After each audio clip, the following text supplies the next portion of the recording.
Hello, and thank you for listening to today's episode of JATCast, the official podcast of the Journal of Athletic Training.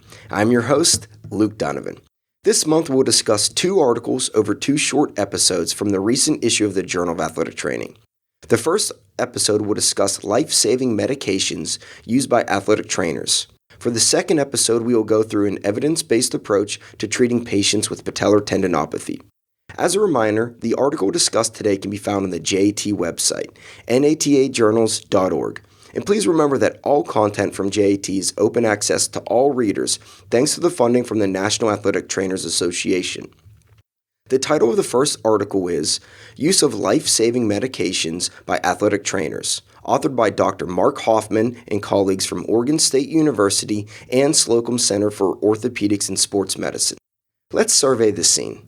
Given that athletic trainers are often the first healthcare provider to evaluate and initiate a treatment plan for a patient, emergency care is a fundamental component of athletic trainers' training and skill set.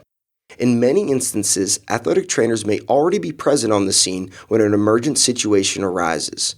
And when considering that many non-traumatic conditions such as asthma, diabetes, and allergic reactions can escalate quickly, administering life-saving medications prior to the arrival of EMS personnel drastically increases the likelihood of an optimal outcome. The delivery of emergency medications has been part of an athletic trainer's skill set since the inception of the profession. However, as the work settings continue to expand beyond working primarily with adolescent and young adult athletes, so do the most common types of emergency conditions that an athletic trainer may encounter. As such, the 2020 Commission on Accreditation of Athletic Training Education Curricular Standards set forth updated skills that professional athletic training education programs must teach athletic training students. These current standards were developed to better align with updated best practices for treating emergency ailments and our growing employment settings.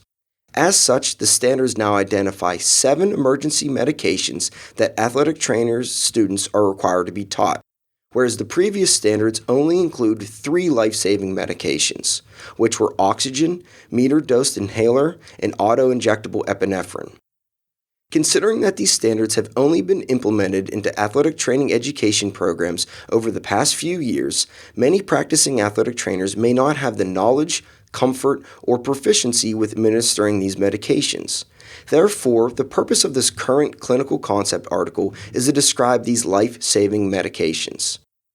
Despite being trained to do so, prior to administering any of these medications into clinical practice, athletic trainers must first consult their state's laws and regulations, their employer's policies and procedures, and their directing physician's orders.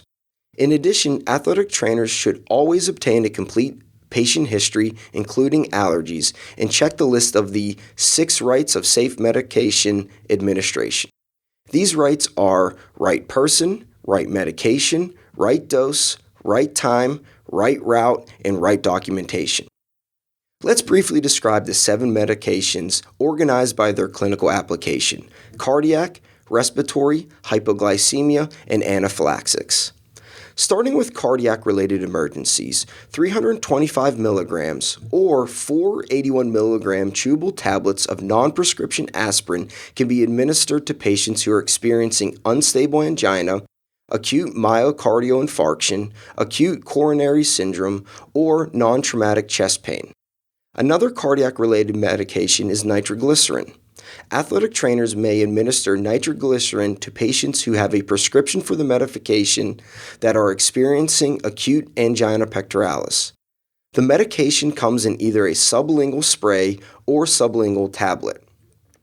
For respiratory emergencies, the life-saving medications are albuterol, emergency oxygen, and naloxone.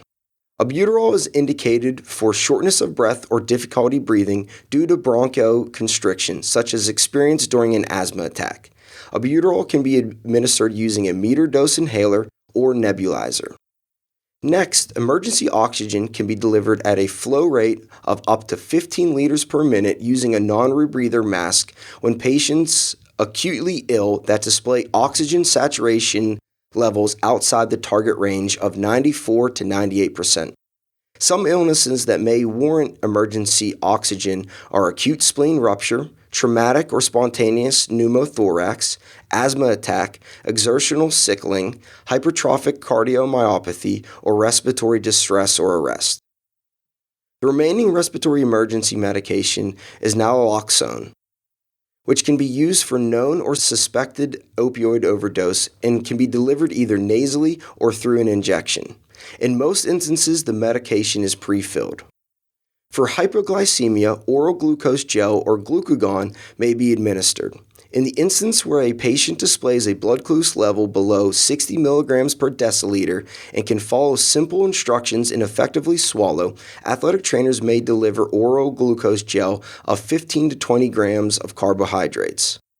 In the event that a patient is experiencing hypoglycemia and is unable to swallow, then an athletic trainer can inject glucagon. In summary, the latest KD standards now include the administration of additional life-saving medications. However, prior to delivering any of these medications, athletic trainers must be trained to administer the medications, demonstrate competency in administering the medication, have the legal authority based on the state's laws and rules to perform the skill, and obtain approval based on their employer's policies and procedures and the directing orders from their physician. In addition to reviewing this article that provides information pertaining to the indications, contraindications, precautions, dosage, and delivery routes of each of these emergency medications, I encourage athletic trainers to pair this information with the corresponding NATA position statements of these common emergency ailments to ensure best practices are followed leading up and after delivery of these medications. Well, that's it for today's JATCast. Please remember to rate and subscribe to the podcast, which is available on iTunes, Google Play, Spotify, YouTube, and Stitcher. You can find out more information about upcoming podcasts and other JAT events on our Twitter, Facebook, and Instagram accounts at JAT_NATA.